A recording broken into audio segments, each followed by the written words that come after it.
Hey everybody, Terrible Shoes back at it again. For today's video, we're going to be talking about, again, not like a whatnot scam or anything, but this is actually something a lot of people consider a scam. And you've even made a video somewhat about this in the past about this company, and that is PSA. A hot topic lately that everyone seems to be talking about is the insane upcharges PSA has been having for high value grades. I want to just take a tiny look at what's going on. I'm going to throw my opinion into the ring, and we'll also just talk about what the general opinion online is as well. It's going to be a quick video today. Hit the like and subscribe button. It helps me out a ton. Yeah, trying to move a little bit away from some of the negativity of these whatnot scammer covering and everything. It gets a little tiresome, but I think this is something fun to talk about too. So when you send your cards into PSA, obviously, it can do one of two things.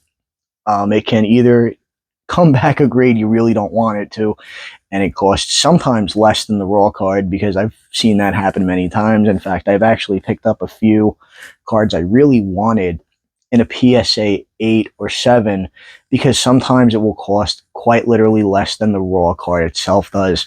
That's actually how I got a couple of my early SIRs when Scarlet and Violet first came out. I would hunt them on eBay for very cheap and crack the cases and then put them into my binder. Obviously, that's a little bit less viable now that SIR prices have gone through the roof, or maybe it's not. Maybe it still works if you can afford that. You get what I'm saying here. Long story short, and then the other end of the coin is you can score a high grade, and now your card is worth sometimes hundreds of dollars, if not thousands, more than what it was before you sent it to PSA. And I think that is a huge net positive.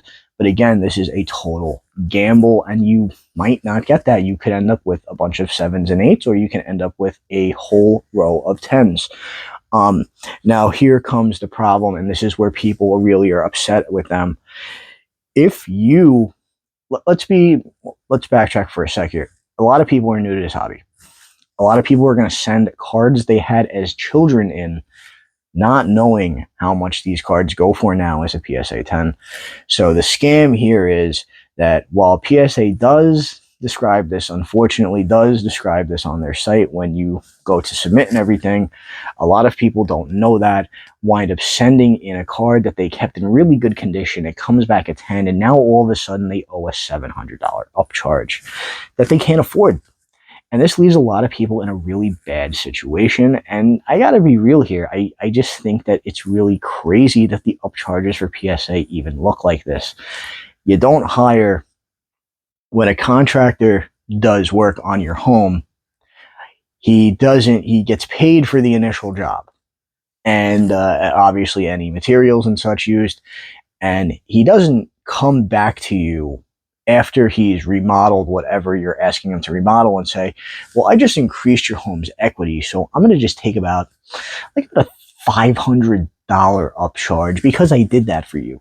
I think that's really, really lame, and if they did something like that, and it's also just really not right in my opinion, because they were paid for the initial job, and now they're asking for more on top of the initial job. And that's basically what PSA is doing.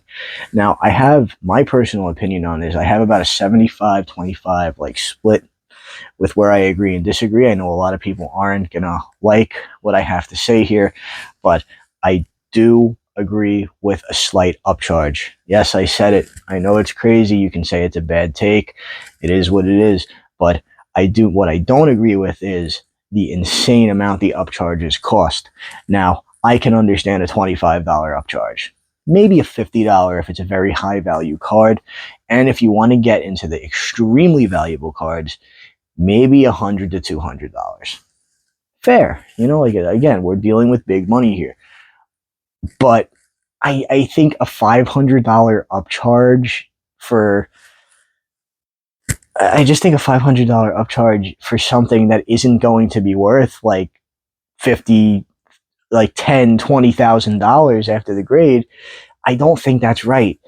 I think that's actually really crazy, because it's just a lot of people aren't going to be able to afford that, and I feel like PSA knows this, and it's also a form of population control when it comes to you know, things people submit to grade. A lot of people are going to back off because they can't afford to grade. And I think that's part of it. And also, it just is a ton of free money for nothing because they know they have a massive monopoly on the market. PSA has a huge, like I just said, PSA has a massive monopoly on this market. There are tons of really, really good, in my opinion, grading companies out there. There's DGA, there's Degree Grading, there's Tag Grading, and uh, I don't consider Beckett a small one. I'm not going to throw that in there, but Beckett's a fantastic option as well, and they don't do up charges. A lot of these other places do not do up charges. PSA is the only one, and it's because weirdos who treat this hobby as an investment portfolio are the reason why, and they know that these are the people that are going to have no problem paying the up charges, so they fuck everybody else over and make us all pay it because, again, some rich asshole can pay it. I just don't think it's right. I agree with a slight upcharge because, again, they're adding a ton of value to your card that cannot be denied. But I think charging someone more than a month's rent for a card, yet for you putting something in a piece of plastic, is not okay. I think that's an insane scam, and I think that's even worse than the whatnot scams in some cases. It's really stupid. I think it needs to be reevaluated. Again, it's their business. They're free to do whatever they want with it. And people are free to spend their money however they want. I will never hate on somebody. I know this is actually a little character growth here. I will never hate on somebody for wanting to use a particular grading company, whether it's PSA or Tag, for instance, or Beckett. I honestly do not care. I have plenty of graded cards from a multitude of companies. And a couple of years ago, I actually started reviewing smaller grading companies on my TikTok account. But I got a couple deep, and I got one where that wound up getting me a. Unfortunately, someone messaged me and pretty much said that they were going to beat the shit out of me if I didn't take the review down. As funny as that is, because it turned out this little shitty place that I made a video. It didn't go super viral. I got like maybe 20,000, 30,000 views, but somebody who apparently worked there at the time messaged me and was not happy with my review at all. I think it was, I actually don't even remember the name of the place. That's actually crazy. If I can remember, I just remember I used the card as a coaster for a while, the one that I got from them. Uh, it is what it is. I'll think of it some other time.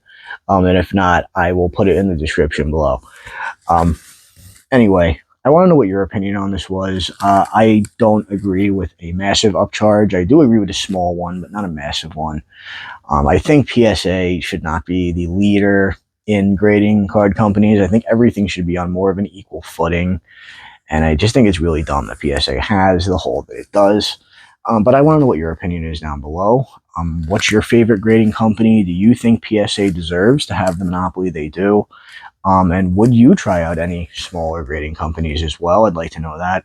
So with that one, we're going to be cutting the video here. Again, I think it's a silly discourse. I think that, again, upcharges are fine, but I think they need to absolutely rethink the numbers that they're charging people, because that's where the insanity of it all comes into play. And I think that's what people are actually really upset about, not fully the upcharge. Because if it was a little more reasonable, I don't think people would be as mad as they are. Anyway, that's my opinion on the situation. Let me know yours. I'm Terrible Shoes. Hit the like and subscribe button. I'll catch you in the next video.